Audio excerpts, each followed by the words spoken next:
Impact വേൾഡിന്റെ വചന കേൾവിയിലേക്ക് എല്ലാവർക്കും സ്വാഗതം. പ്രതിദിന വിശുദ്ധ വേദപുസ്തക വായന 802 ദിവസം. യെഹെസ്കേൽ പ്രവാചകന്റെ പുസ്തകം 2-ാം അധ്യായം. അവൻ എന്നോട്, മനുഷ്യപുത്ര, നിവർന്നു നിൽക്ക, ഞാൻ നിന്നോട് സംസാരിക്കുമെന്ന് കൽപ്പിച്ചു. അവൻ എന്നോട് സംസാരിച്ചപ്പോൾ ആത്മാവ് എന്നിൽ വന്ന് എന്നെ നിവർന്നു നിൽക്കുമാറാക്കി. അവൻ എന്നോട് സംസാരിക്കുന്നത് ഞാൻ കേട്ടു. അവൻ എന്നോട് അരുളി ചെയ്തത്, മനുഷ്യപുത്ര, എന്നോട് മത്സരിച്ചിരിക്കുന്ന മത്സരികളായ ഇസ്രായേൽ മക്കളുടെ അടുക്കൽ ഞാൻ നിന്നെ അയക്കുന്നു. അവരും അവരുടെ പിതാക്കന്മാരും ഇന്നുവരെ എന്നോട് അതിക്രമം ചെയ്തിരിക്കുന്നു. മക്കളോ ധാർഷ്ട്യവും ദുശ്ശാഠ്യവും ഉള്ളവരത്രേ. അവരുടെ അടുക്കലാകുന്നു ഞാൻ നിന്നെ അയക്കുന്നത്. യഹോവയായ കർത്താവ് ഇപ്രകാരം അരുളി ചെയ്യുന്നു എന്ന് നീ അവരോട് പറയണം.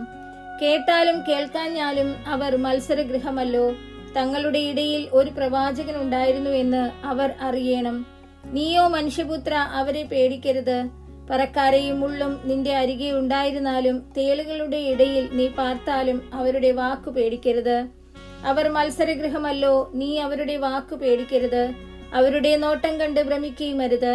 അവർ കേട്ടാലും കേൾക്കാഞ്ഞാലും നീ എന്റെ വചനങ്ങളെ അവരോട് പ്രസ്താവിക്കണം.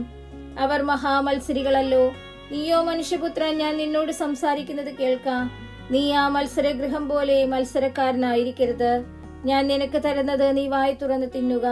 ഞാൻ നോക്കിയപ്പോൾ ഒരു കൈ എങ്കിലേക്ക് നീട്ടിയിരിക്കുന്നതും അതിൽ ഒരു പുസ്തക ചുരുൾ ഇരിക്കുന്നതും കണ്ടു.